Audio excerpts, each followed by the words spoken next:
പോരൂർ പൂതേക്കാവ് പള്ളിക്കുന്ന് മേഖലയിൽ ഉണ്ടായ ചുഴലിക്കാറ്റിൽ വ്യാപക നാശനഷ്ടം.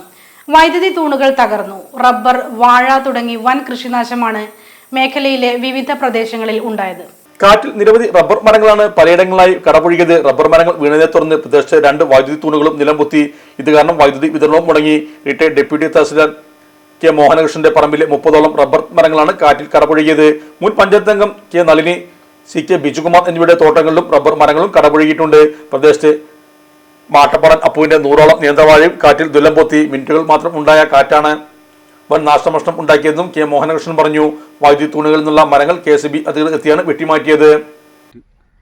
ഒരു 2-3 മിനിറ്റ് നേരം അത് ഉണ്ടായിട്ടുള്ളൂ. ഒരു ഭീകര ശബ്ദത്തോട് കൂടിയിട്ടുള്ള ഒരു കാറ്റടിച്ച് ഒരു ചുഴലി മരത്തൊരു വളരെ കുറച്ച് നേരം കൊണ്ട് തന്നെ വളരെ പെട്ടെന്ന് റബ്ബർ മരങ്ങളോ ഇതൊക്കെ ഈ ഇലക്ട്രിക് പോസ്റ്റിൻ്റെ മുകളിൽ പൊട്ടി വീണ് ഇവിടെ 2 ഇലക്ട്രിക് പോസ്റ്റുകൾ, മെയിൻ പോസ്റ്റുകൾ പൊട്ടി തകർന്നു വീണ്. Sahara golden diamonds, Kottappadi, Malappuram. Phone 9744 912 916.